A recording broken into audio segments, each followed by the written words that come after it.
Are they accurate? Can you believe TV ratings? Next time on Nova. Tonight at 8, here on OPB.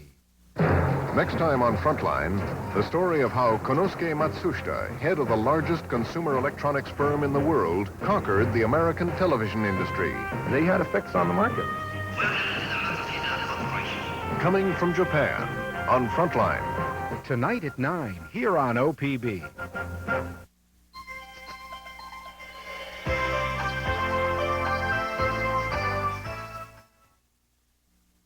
Funding for local broadcast of the McNeil-Lehrer NewsHour has been provided by Davis Wright Tremaine, a law firm serving businesses and individuals from offices in Oregon, Washington, California, Idaho, Alaska, and Washington, D.C.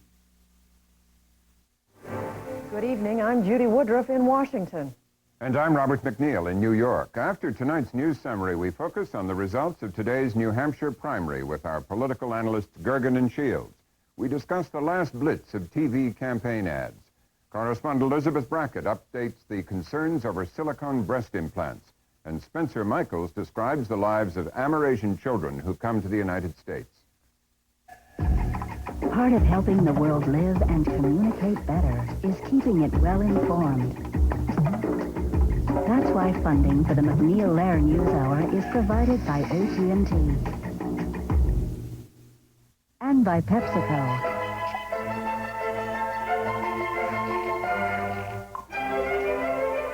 PepsiCo. And by the Corporation for Public Broadcasting. And viewers like you. The people of New Hampshire issued their verdict today on George Bush's presidency and the Democrats who want his job. It was not happy news for the president. With 14% of the vote in, President Bush is facing a stiff challenge from TV commentator Patrick Buchanan. At this hour, with 25% of the vote now, Mr. Bush has 56% compared to 43% for Buchanan. And network projections say Buchanan will emerge with more than 40%. Earlier today, White House spokesman Marlin Fitzwater denied that Mr. Bush would be seriously wounded if Buchanan got more than 35% of the vote. On the Democratic side, former Massachusetts Senator Paul Tsongas is the projected winner.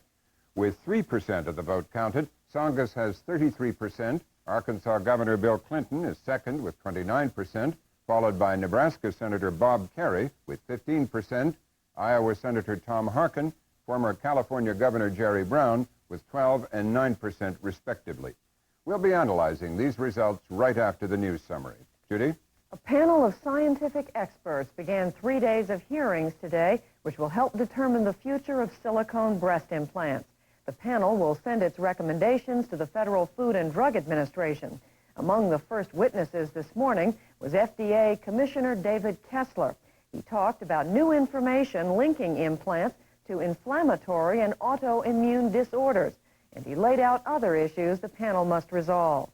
One of the things that concerns me most is that breast implants may rupture, leak, or bleed more frequently than we had originally thought. We had been told that these are rare events. How often do these devices actually rupture? What happens to these devices 10 or 20 or 30 or 50 years after implantation? What is an acceptable device failure rate? Do we know when a silicone breast implant ruptures? How do we screen women effectively and safely for possible rupture? What should be done when a device ruptures? What are the consequences of rupture, leakage, and bleed? We'll have more on the story later in the program. Former junk bond dealer Michael Milken has apparently agreed to a settlement of lawsuits against him and his former investment firm Drexel Burnham Lambert.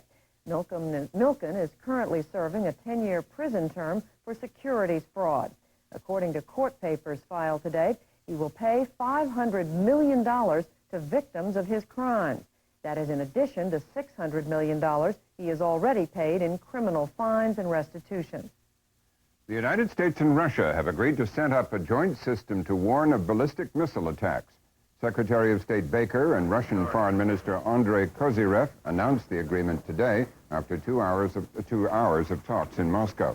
They also agreed to accelerated negotiations on reducing long-range nuclear weapons. Both President Bush and Russian President Yeltsin have proposed major cuts in those arsenals. It was disclosed today that a U.S. submarine and one from the former Soviet Navy collided last Tuesday. Pentagon officials said the USS Baton Rouge was at periscope depth in the Barents Sea when it was hit by a submarine from the Commonwealth of Independent States. No injuries were reported. Today, officials in Moscow said the Baton Rouge was secretly in Russian waters. The Pentagon denied that, saying the collision occurred in international waters. Pentagon spokesman Bob Hall talked about the incident in Washington. You don't like to see this kind of incident, but it's the kind of incident that does happen on occasion, and both sides are aware of that will happen. You obviously try for it not to happen, but that's just it's a fact of doing business. These are ships with the most sensitive sensors and equipment that's supposed to be able to detect things for miles. How can they run into each other? They're also stealthy. It's part of being a submarine. Hall said the U.S. submarine suffered no apparent damage, but would return to its home port of Norfolk, Virginia, for a safety inspection next week. There was more fighting today across the border between Lebanon and Israel. It came 2 days after Israel retaliated for an attack on its soldiers by killing the leader of the pro-Iranian Party of God, known as Hezbollah, based in Lebanon. We have more in this report narrated by Richard Vaughn of Worldwide Television News. Israeli residents close to Lebanon's border were warned to stay indoors as Shiite militiamen and Israeli forces exchanged rocket fire. Israel has warned Lebanon's leaders it'll hold them responsible for Shiite attacks on their territory. In the occupied West Bank, Israeli police pressurize another participant to the Middle East peace talks, the Palestinians. Their delegation spokeswoman, Hanan Ashrawi, gave a clear indication of the decreasing chances the talks have of ever succeeding. Israel has indulged in a series of provocative actions aimed directly at the heart of the peace process in an attempt to sabotage it even before it began. The process is at the brink of collapse. Israeli spokesman Ehud Gold's response was unequivocal. I don't think we should take it too seriously. I think it's something that proves immaturity. It's a childish behavior. Every time, before every round, we see an attempt to look for excuses not to come on time. Against the escalating violence and political stalemate, Sheikh Abbas Moussawi's funeral in his home village near Baalbek in East Lebanon. Hezbollah's leader was assassinated by the Israelis on Sunday.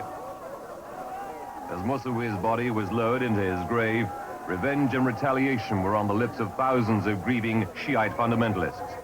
Israel's determined it will withstand the threats of violence. That resolve is prompting many South Lebanese to flee the area, which some say is in a state of war. A Libyan judge today rejected demands to extradite two men accused of bombing Pan Am Flight 103. The plane blew up over Scotland in December 1988, killing 270 people. The men, said to be Libyan intelligence agents, appeared in an extradition hearing in Tripoli today. One of them told reporters they were not guilty. The judge said his country's laws prevented extradition for trial outside Libya. In Washington, State Department spokesman Richard Boucher had this response. I don't think it'll come as any surprise to you that we don't put much faith or credence in what a Libyan judge might say. We think that a Libyan investigation or a hearing is a travesty of justice, amounts to nothing more than another attempt by Libya to delay and to evade its responsibility. What Libya should and must do is comply promptly and in full with the trilateral demands made by France, the UK, and the US on November 27th. Those demands were unanimously endorsed by the UN Security Council Resolution 731 on January 21st. Western nations have threatened economic sanctions if Libya fails to comply with the extradition request. That's our news summary. Just ahead, the New Hampshire primary, breast implants, and Amerasian kids.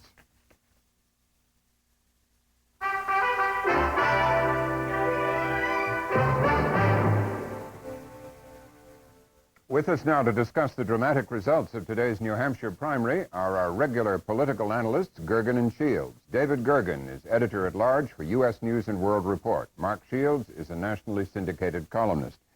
Gentlemen, just before I ask you, let's just recapitulate the latest results we have. For the Republicans, with 25% of the vote counted, President Bush has 56%, Buchanan 43%. David, what does Patrick Buchanan's vote mean for President Bush? It's terrible news for President Bush. Robin, it's very likely George Bush I think George Bush clearly is going to be the nominee of his party, and I think he's got a very good shot in November, but history has not been kind to presidents who have found challengers getting over 35% of the vote. 4 times that's happened. 2 of those presidents who had challengers getting over 35% in New Hampshire got out altogether. They retired, Harry Truman and Lyndon Johnson. 2 other presidents who found that their challengers got more than 35%, Gerald Ford and then Jimmy Carter, both lost in that subsequent November election. But Mark, the White House today, perhaps expecting something like this, strenuously lowered its expectations, saying that 35% threshold meant nothing, that victory by 1 would be enough. Are they going to be able to put a spin on this that will satisfy people in the Republican Party? This will test the skills and the art of the greatest of all spin doctors that the Republican Party can trot out. It's an awfully tough one to explain. Pat Buchanan had never appeared on a ballot before. He's never run for public office, never held public office.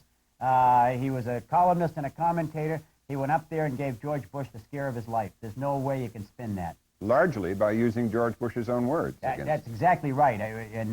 It was fascinating.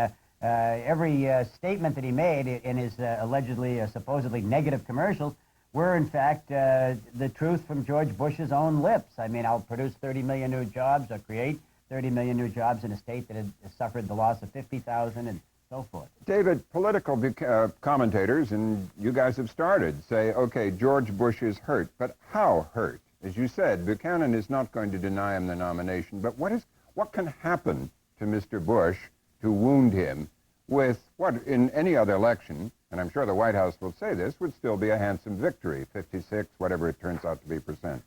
Well, Robin, one of the things we learned here in the last 4 or 5 weeks was when Pat Buchanan moved away from his America First protectionism, what's called flat earth policies, and moved on to the economic issues, that's when he caught fire, when he started hammering away on the economic issues.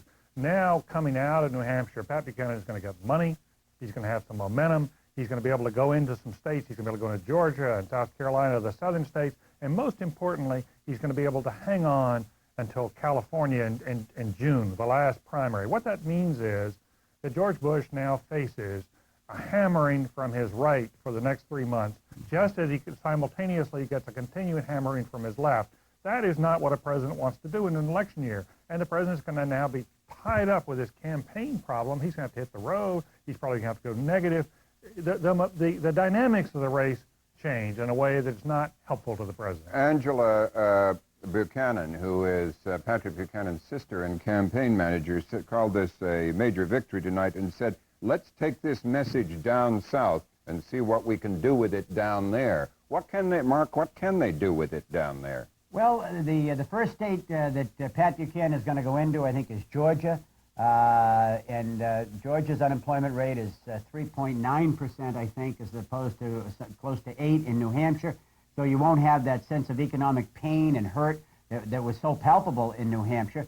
But I think he's touched on something that does travel. And I think David's absolutely right. He will have that message. There's a few losers. There's all kinds of second guessing going on in the Bush campaign tonight about whether they should have gone negative on Pat Buchanan. They had the commercials cut. They didn't use them. Now they're going to go negative. Does it look like desperation? They're scared. There's other people that are hurting right now. Pat Buchanan has established himself as the conservative leader of the opposition within the Republican Party.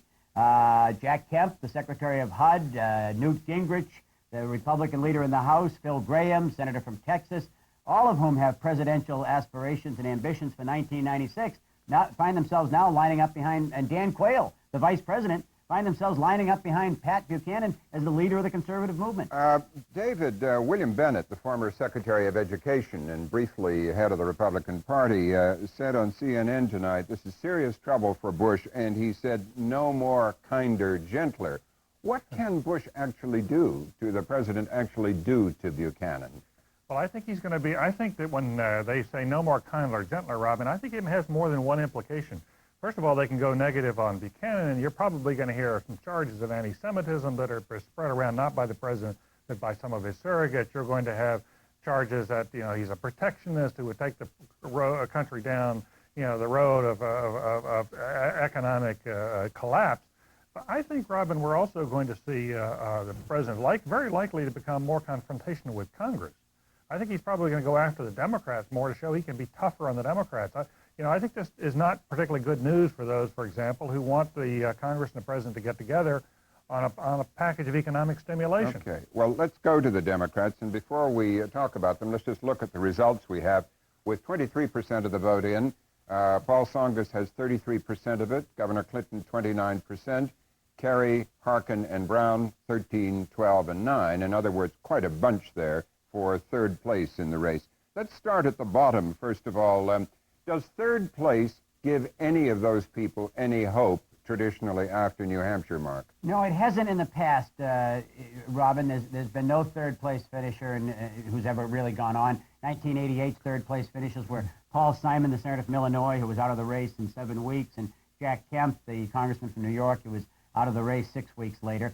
I think that the one exception, the one wild card you might say this year, is that the Democrats have two leaders in Paul Tsongas and Bill Clinton, about whom major questions have been raised as to their electability in November, whether they have defects, either regionalism or message. So will that encourage these rivals for third place? It will encourage them to stay in. But I think it's tough to make an electability argument when you end up with 11% of the vote. It's tough to say when 89% didn't vote for you that I'm more electable than the guy who finished ahead of me. Okay, just coming up from the bottom again, Clinton apparently comes a closer second than the recent polls have shown after his front leadership declined after all the stories about him. Now he comes up closer to Tsongas. Is Clinton still viable and in it after New Hampshire, David?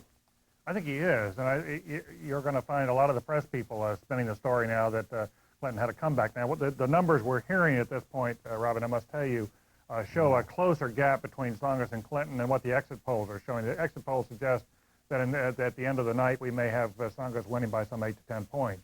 But nonetheless, I think you have to say that Bill Clinton can go into the South with his head up, and he's now going to push Mr. Tsongas to the test. Can Paul Tsongas win outside New Hampshire? Now, the Tsongas forces hope they can go into Maryland very quickly and establish a beachhead there. They're also hoping that they'll see an erosion in the support for Bill Clinton in the South, particularly because of the draft questions that have been raised about him. Well, Mark, Tsongas wins. If it weren't for the Buchanan-Bush story on any New Hampshire election night, this would be a big story, the Tsongas story in itself, coming from nowhere, first Democrat to declare and everything else, 33 or whatever it is % of the vote. In the past, how accurately does a win in New Hampshire predict the party's nomination? Well, the last 10, there've only been a New Hampshire primary since Sherman Adams was governor and signed the bill in 1949, created the 1952 presidential primary. Every president of the United States since then, all 10 of them who won those elections were won by presidents who had first won the New Hampshire primary in the year of their election. So it's enormously important. It gives Tsongas not the kind of lift that he would have expected if there weren't the kind of upset of historic proportions on the Republican side tonight. And I don't think he's going to get he won't get the magazine coverage. It would have been a natural. If George Bush won tonight 65 to 35 or 70 to 30, then Paul Tsongas would have been on the covers of the magazines next week. He would have had all the crews with him. Now the question is going to be, is the White House in trouble and all the rest. Just one little point on Bill Clinton, Robin, and that is that Clinton a couple of weeks ago was taken off. He was like a rocket. It hit 40% in the polls. The shocks came out about the allegation of the National Star, the tabloid charge, followed by the Wall Street Journal story in the draft. He fell down to 20. It looks tonight like it came up to 25. Now, it depends on which way you spin it. I mean, here's a guy that lost half the vote he had and got some of it back, or he's a guy that got up off the floor and showed he didn't have a glass chin and came struggling back. Yeah. So whichever way you want to spin it. He almost won the prize for the fastest downhill skier. David, just in a second, do you agree with Mark's characterization that the Bush-Buchanan result is historic? I agree. It's a much bigger story tonight, and it is historic. Right. Well, David and Mark, thank you. Thank you.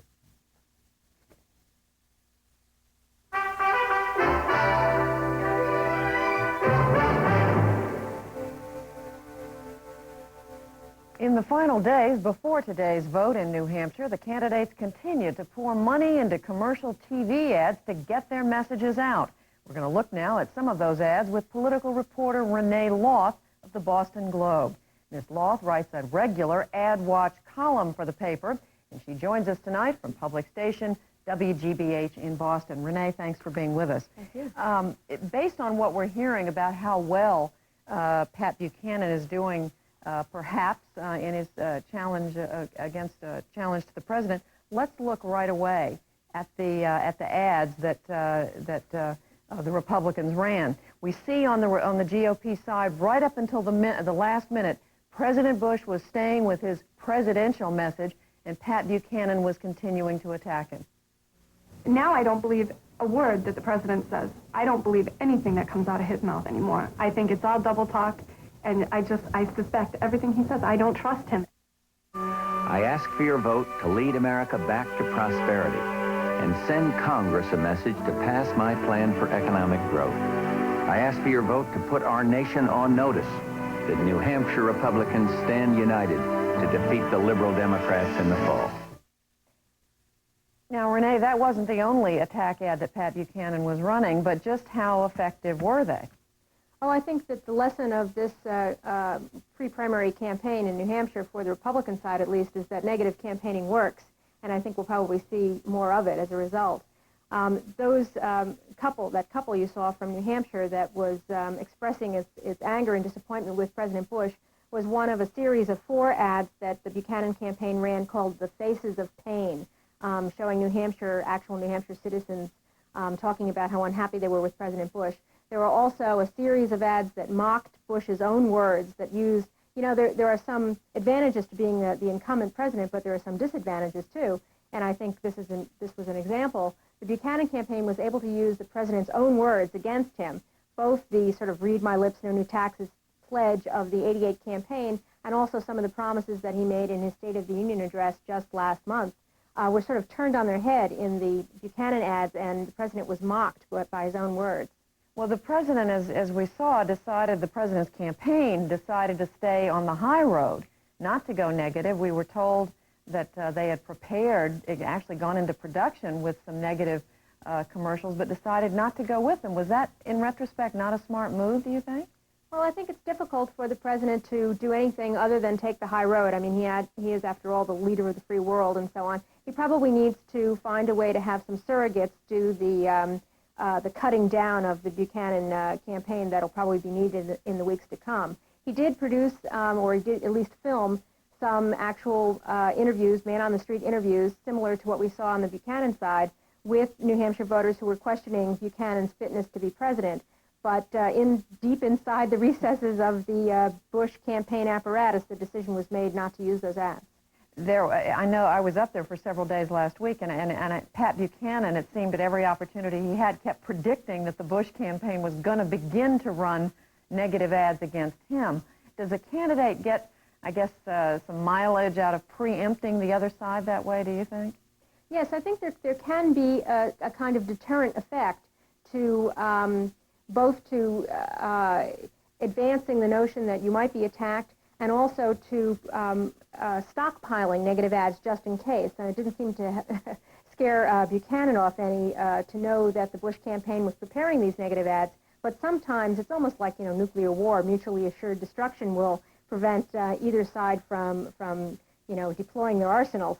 And I think that that might have been the case here. But the Buchanan people really, they had a cause. They're not really even engaged in the same campaign as the Bush president is, although now maybe they've been thrust into the same campaign.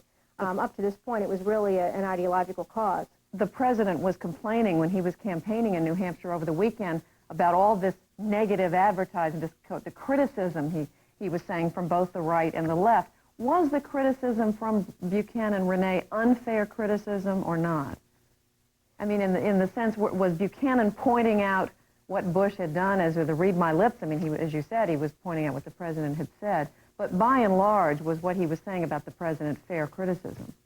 Well, it was harsh criticism, and many of us in the press at first discounted the ads because they were so harsh and almost sort of amateur-looking. bold, bright letters, making fun of Read My Lips.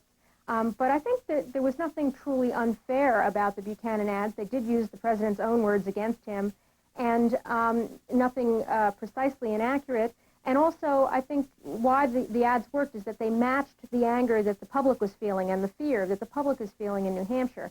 The Buchanan attack machine was aided by reality, by economic reality in New Hampshire, which is quite grim. All right, well, let's take a look now if there was another contest in New Hampshire. So let's look at the Democrats and the commercials being run by the man who was in first place, at least going in, and apparently now coming out, Paul Tsongas, and the fellow playing catch-up, Arkansas Governor Bill Clinton. The Monitor says he has the best chance to defeat George Bush. Clinton has been tested in ways the other candidates haven't, and he's shown his mettle. He'd be a powerful candidate who offers a new generation of leadership. Take another look. The energy, the experience, the vision we need. Paid for by Clinton for president. On day one, he'll declare an economic emergency, halt unfair bank foreclosures, make business invest in jobs and quality, and create a strong recovery that lasts. Now he's no longer alone. Paul Tsongas. He'll take charge from the start. Paid for by the Tsongas Committee. Now, what was Tsongas trying to do? What was his campaign trying to do with that ad? Well, that's the final ad of his New Hampshire primary campaign. It's his closer. And it is the same image as the very first ad that he ran in this campaign. He's in the swimming pool there, alone, swimming against the tide, swimming against the current. It provides a nice kind of frame around his primary media campaign. And I think that his message has been very consistent throughout in his advertising. He's done, I think, 5 or 6 different separate ads, and not all of them in the swimming pool. But he has a consistent message. He has been able to turn his perceived liabilities, a kind of door candidate, not very charismatic, somebody who we can sort of snicker at in a Speedo bathing suit, and who has made that into a kind of reverse chic. One of his other early ads said right out, he's no movie star, but he is, a sober truth teller. He is a leader who will tell you the truth. And that's the kind of medicine that the people of New Hampshire apparently want this year. Compared to the others, in the end, Renee, how much did Tsongas spend? Was he up there with what Clinton and Kerry were spending? No, in fact, Tsongas, I think, spent close to half, or somewhat around half, of what Kerry and Clinton spent. Clinton, I think, at the end there spent the most. His final ad, his closer ad, is very upbeat. He reiterates some of the endorsements he's gotten from local New Hampshire newspapers. And if you listen very carefully at the very end of his ad, it does say, take another look. And it also, you can hear, if you listen to the ad as many times as I have, you can hear the end of Clinton's speech. He says, we can win again. It's kind of a nice, an apt metaphor, not just for the Democratic Party or for Americans competing economically, but for the Clinton campaign itself. We can win again. And it clearly seems to be an effort to get beyond, you just pointed out the line, take another look. It's an effort to get beyond the problems, the stories about the draft evasion, stories about marital infidelity and so forth. Yes, I think that it may be as much in hope as in expectation for the Clinton campaign right now, but I do think that the last-minute barrage of ads that they placed on, they bought 2 half-hour blocks of time to address the voters directly in the last weekend. They had this closer ad. They also distributed a videotape, a 10-minute biographical videotape, door-to-door, 20,000 copies across New Hampshire. And I think all of that succeeded in stopping the erosion that Clinton was suffering earlier last week and the weeks before that. But just one other question about Tsongas. You said he ended up spending about half of what Clinton or Kerry did. What does that say if you can come in first and only spend half as much money? Well, it says that advertising isn't everything. The paid media is only a part, and it's actually a small and reinforcing part of the message and of the so-called free media, that is, performances and debates and the kind of campaign that's being run on the ground, the kind of free media that you get, both positive and negative, from the newspapers doing their own investigative work. They have to all reinforce each other and match. If they're inconsistent, if there's a sort of dissonance between what's on the air and what's on the ground, I think you end up not being very effective, and I think that's one of the problems that Bob Kerry had. Not to mention all the campaigning, the personal campaigning that these fellows are doing in New Hampshire. Now, the battle for third place has been fought between Nebraska Senator Bob Kerry, who you just mentioned, and Iowa's Tom Harkin. Here's a sample of what they've been running.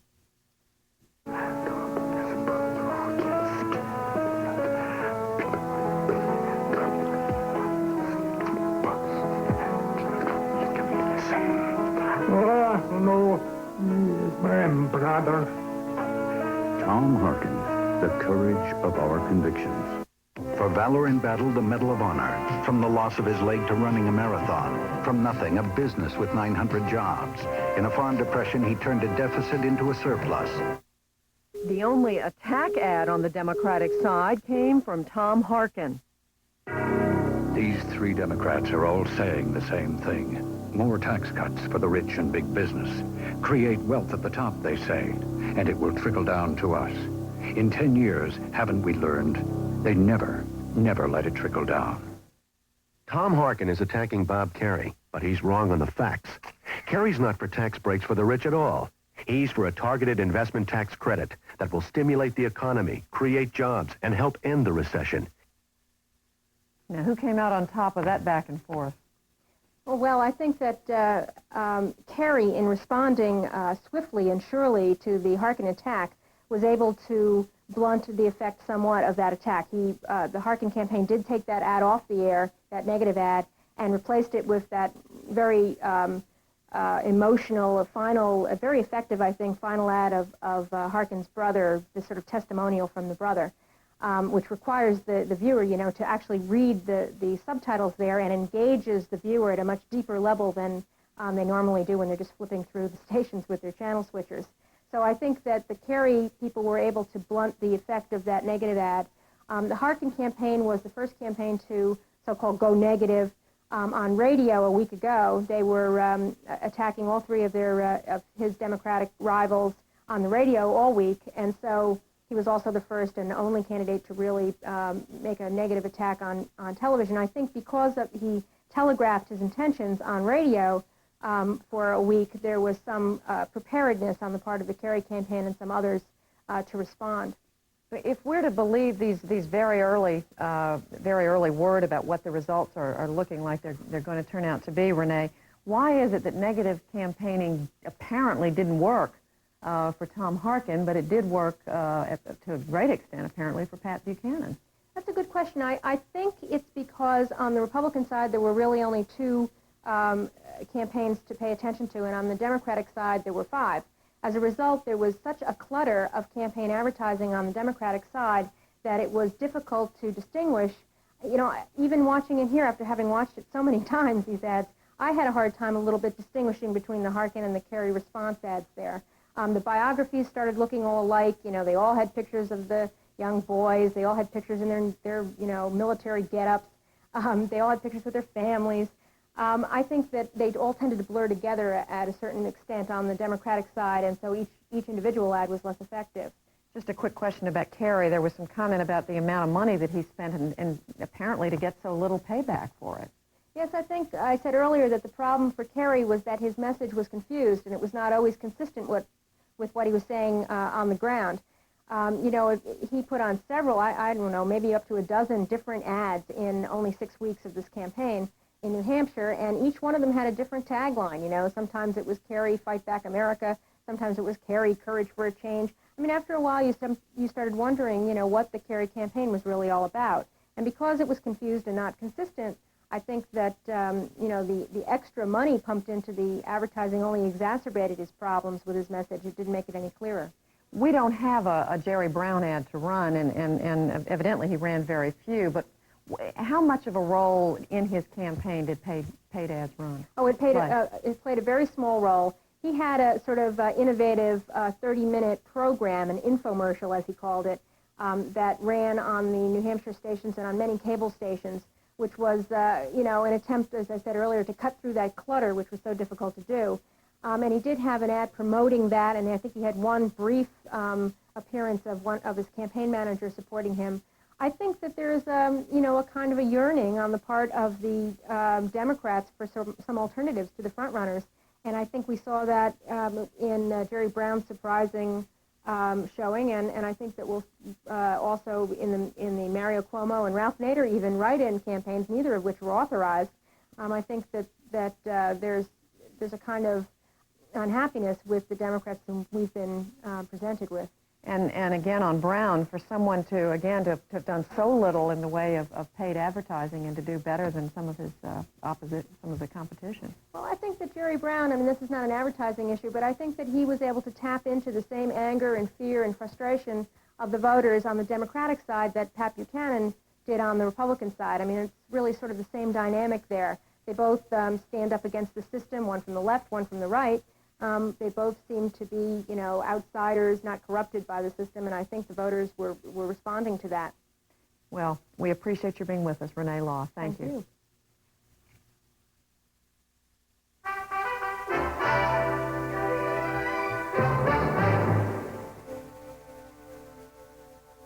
Next tonight, the continuing controversy over silicone gel breast implants. A special advisory panel to the Food and Drug Administration began 3 days of hearings today to determine whether breast implants are safe or should be halted for further studies of their safety and effectiveness. The expert panel will listen to testimony by opponents and proponents of the implants. It'll sort through hundreds of pages of documents, including recently released internal memoranda from the files of Dow Corning, a major manufacturer of the implants. Then the advisory panel will make its recommendation to the FDA on Thursday. FDA Commissioner David Kessler said the agency will then make a final ruling within 60 days. Correspondent Elizabeth Brackett brings us the story. For years after Melanie Croft had silicone gel breast implants, she could not understand why she felt so sick much of the time. I've had a lot of arthritis-type problems. I was diagnosed with connective tissue disease, chronic fatigue syndrome. There was days I couldn't get out of bed. I had immune problems. I was always sick. After seeing stories of women who had similar symptoms, Croft began to relate her problems to her implants. Hundreds of other women across the country began making the same connection. Evie Finley in Chicago. The doctors never indicated that the silicone could cause a problem, but I would say the past year, you know, I've been suspicious that there's something going on with the silicone because I started reading about it and seeing things on TV, and I said, I've got that. That's what's happening to me. And I began to think that maybe there was a connection. I've had the joint pain and the headaches and chronic fatigue. I'm tired all the time. Amidst mounting complaints from women, the Food and Drug Administration convened an advisory panel for 3 days of hearings in November. After heated debate, the panel decided to leave the silicone implants on the market, saying they fulfilled a public health need. But the panel also said safety tests done by manufacturers on the implants were not adequate and issued a call for more testing. Then in December, a California woman with an autoimmune disease was awarded $7.2 million in a case against Dow Corning, the largest manufacturer of breast implants. The decision was largely based on internal company documents that showed that Dow Corning had known about problems with their breast implants for years. The documents remained sealed after the case was over, but many of them were leaked to the press. Concern about the documents led FDA Commissioner Kessler to demand that Dow make them available to the FDA. Then on January 6th, he slapped a moratorium on the use of silicone implants and called for the advisory panels to meet again. The information we've acquired since the last panel meeting, rather than dispelling doubt, has increased our concerns about the safety of these products. For example, we've recently received reports from rheumatologists that they are seeing an increasing number of autoimmune diseases among breast implant patients. Plastic surgeons were stunned by the moratorium. In their operating rooms, they quickly switched from silicone implants to ones filled with saline. But most, like Dr. David Ross in Chicago, did not believe that silicone harmed their patients. We're secure with our implants. We believe in the gel-filled implant, morally, ethically, medically. At the moment, we're still waiting for additional information to come forth from the FDA. We're as stymied by the moratorium as everybody else is. The moratorium panicked women who had had silicone gel implants for years. Breast cancer hotlines began getting hundreds of calls a day. They're scared to death. Are these things going to cause a problem somewhere down the line? I'm happy with them, but should I have them taken out? What should I do? Where should I go? To whom should I turn? And I can't give them answers because we don't have the answers. The FDA announcement generated an avalanche of lawsuits. Advertisements began appearing asking women to call a lawyer if they had problems with their implants. The pressure on Dow Corning continued as more questions about the implants were raised and more internal memos were leaked to the press. Finally, the company took the unusual step of releasing 800 pages of internal scientific studies and company memos to the public. The memos show that company employees had repeatedly asked for more tests and more information on the safety of the implants. 1976. I have proposed again and again that we begin an in-depth study of our gel. 1983. We have no valid long-term implant data to substantiate the safety of the gels. Dow Corning Healthcare Chairman Bob Riley tried to put the memos in context. They reflect only one person's opinion at that time. They are not scientific, but they do reflect the kind of dialogue that often takes place within a company and that in reality should take place because it helps focus you in the direction for further research and development. The documents show that Dow Corning did extensive studies with animals to test the safety of the implants, though many of those early studies showed that the animals suffered an inflammatory reaction to the implants.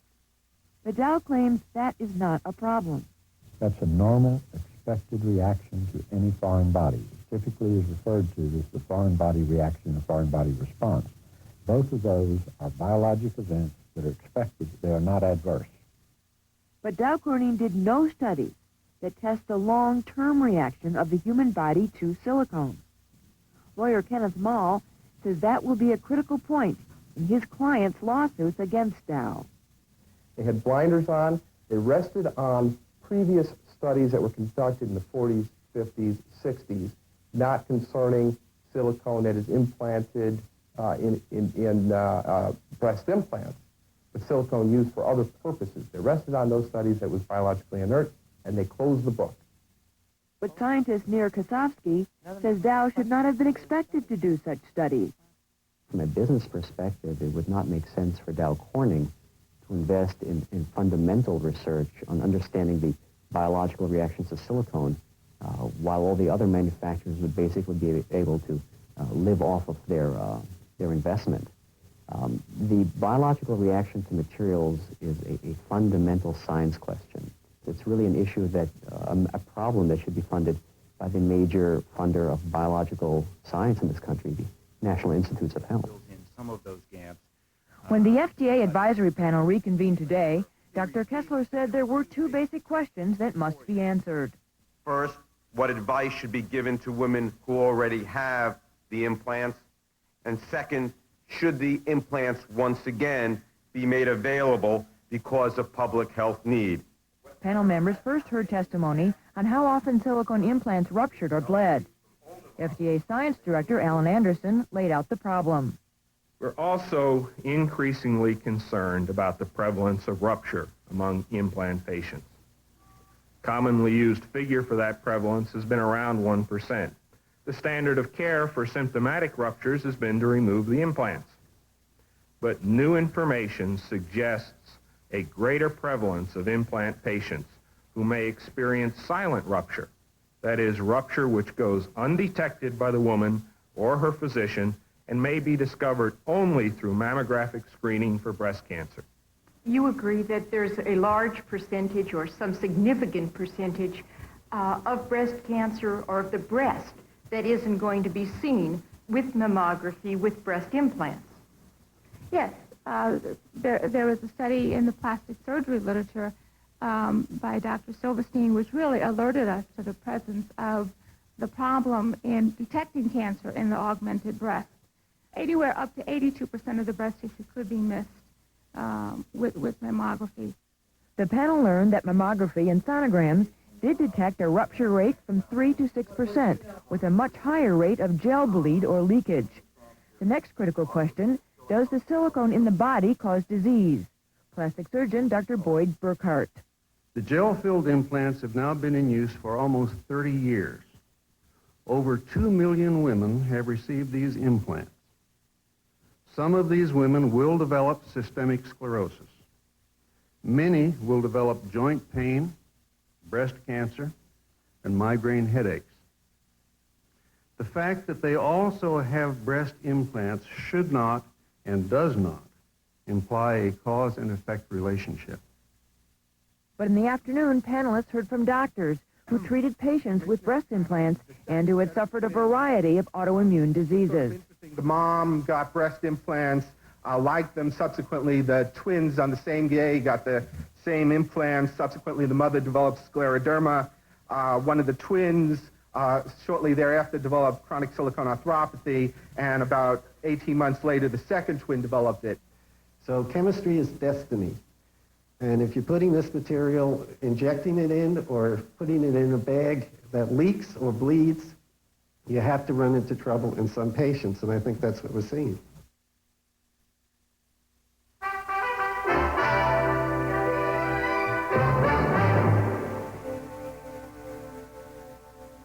Next, what the children of American men and Vietnamese women face when they come to the United States.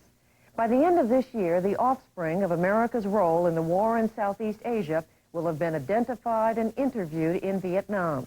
Those who asked to come to the United States are expected to be relocated by mid-1993. On Christmas Day, Spencer Michaels of public station KQED San Francisco filed this report on Amerasians. Here's a second look at their story. They act like Americans, they dress like Americans, they eat like Americans, and they look like Americans. In fact, their fathers, as far as they know, are Americans. These immigrants are trying hard to be Americans, but it is not easy.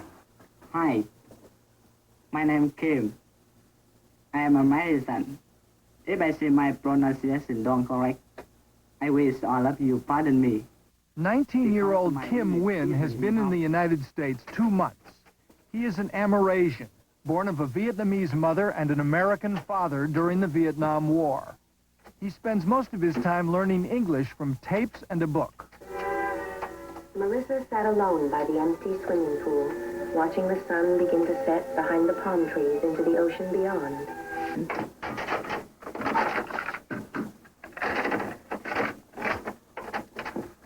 Melissa sat along by the empty swimming pool, watching the sun begin to set behind the palm trees into the ocean beyond.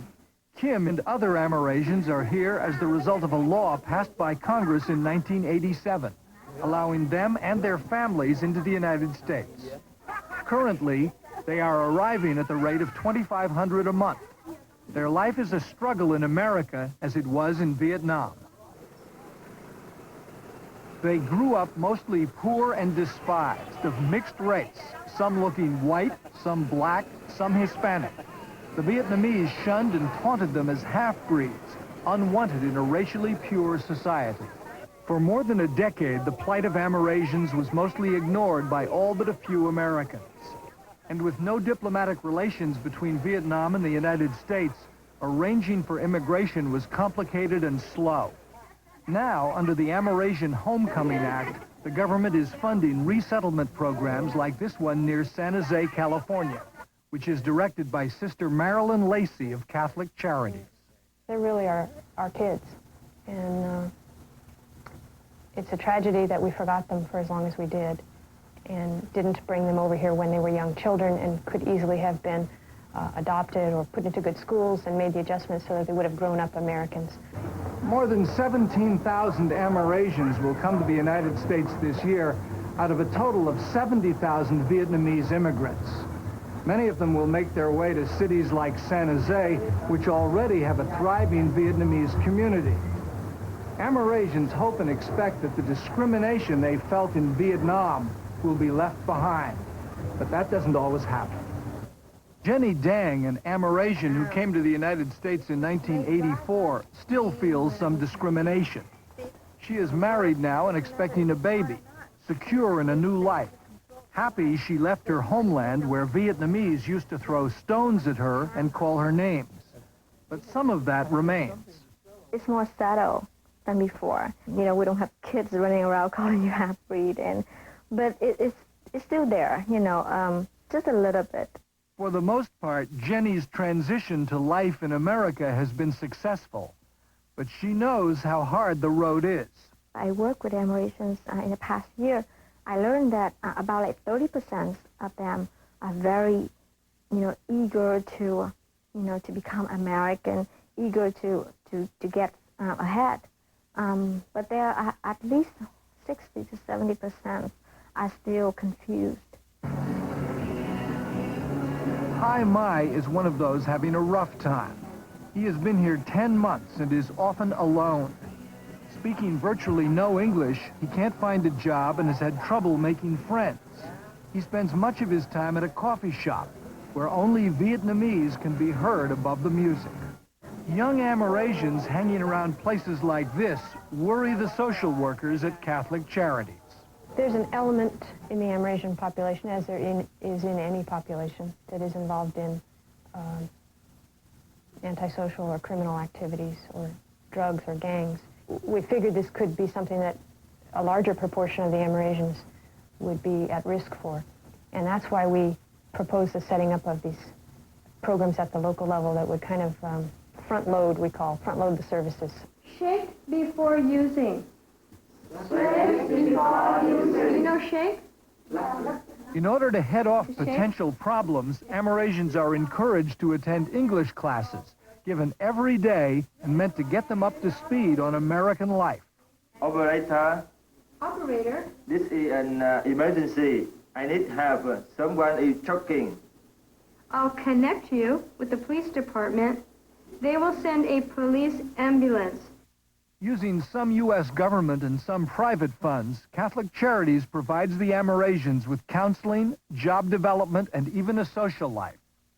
But for many of them, fulfillment of the American dream revolves around knowing their fathers. They are young adults now and on average have reached the age their fathers were when they were in Vietnam. They hope that finding their fathers will give them an identity, a sense of acceptance. Some have only a picture, a first name, a 20-year-old address, and false expectations. When the first Amerasians began coming several years ago, the media gave a lot of attention to the reunions with the American fathers, and those were beautiful, heartwarming stories, but they were very isolated incidents. They are in no way typical of what happens to most Amerasians. Most Amerasians and their mothers have not had any contact with the fathers in 10 or 15 years and do not now know where to locate them. The Red Cross and the military try, on request, to find fathers, but reunions take place in only 2% of the cases. When I got here, I tried everything. I tried to contact the military. I tried to use whatever I know to search for him, but I didn't get anywhere. And I came to realize that, I'm an adult now. Why don't I just go on and live my life? And unfortunately, that I don't know my father, but it doesn't mean that I don't know my identity. Amerasians more recently arrived haven't yet given up.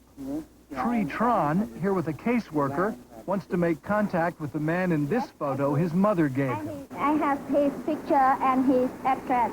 I just want to say only one word, Daddy. Daddy. Amerasians not only feel the loss of their fathers. In many cases, coming to America has meant being cut off from other relatives. The Homecoming Act allowed Amerasians to bring their families with them to America. But as has happened in many cases, Tri's real family was too poor to pay for the immigration papers. So a richer family bought him so they could get out of Vietnam with him. When I knew the U.S. government agreed to sponsor Americans to the U.S., I would like to go, but my family was so poor. Then my mom had to give me to an adoptive family. Other Amerasians have faced a different dilemma. Until recently, the U.S. government allowed them to bring out either their mother and siblings or their spouse and children, not both. 21-year-old Hao Tran had to decide. His cousin translates. They said he had two choices. If he wanted to go with his family, then he can go with his family. But he can't go with his wife. But if he wanted to go with his wife, he couldn't go with his family. Howe chose his family. My friend in the Filipino. His wife and infant son remain in Vietnam, while he lives in San Jose with his mother, stepfather, and half-sister and brother. He hopes to be reunited, but for his wife, immigrating could take up to 10 years. It makes you sad? Yeah. Every night. You know, when I miss them, I can't go to school. The either-or rule was recently changed, but too late for Howe. He's making the best of it, despite his broken English, finding a job, buying a car, and planning for his life. Sister Marilyn thinks most of her charges will overcome the tough odds, even if it takes a lifetime. I've seen victims of Pol Pot's massacre in Cambodia. I've seen torture victims from Ethiopia. I've seen them from Central America. Now I have the Amerasians. People make it when you give them a helping hand and a chance. Amerasian resettlement has been proceeding full bore for 2 years now and has about another year to go. By then, nearly all the Amerasians who want to will have left Vietnam for the land of their fathers. And Spencer Michaels prepared that report. Hal Tran, who left his wife in Vietnam to bring his parents to America, has learned that she will be allowed to join him here in a few months. Kim Nguyen, the young man who was trying so hard to learn English, has learned enough to buy a new car, and Jenny Dang gave birth to a baby boy.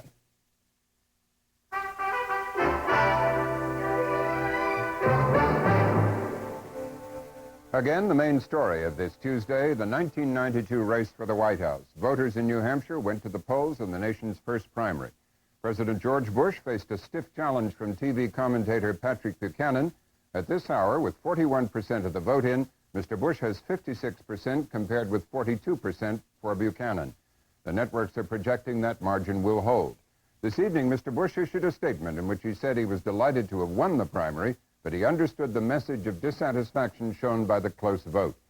On the Democratic side, former Massachusetts Senator Paul Tsongas is the projected winner with 34% of the vote reported so far. Arkansas Governor Bill Clinton has 29%, followed by Nebraska Senator Bob Kerrey, Iowa Senator Tom Harkin, and former California Governor Jerry Brown.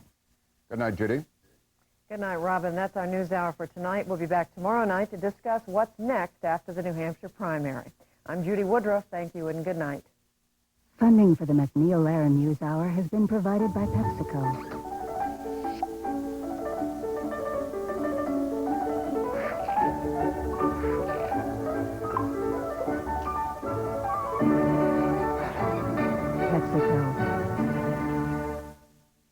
Part of helping the world live and communicate better is keeping it well informed. That's why funding for the News Hour is also provided by AT&T.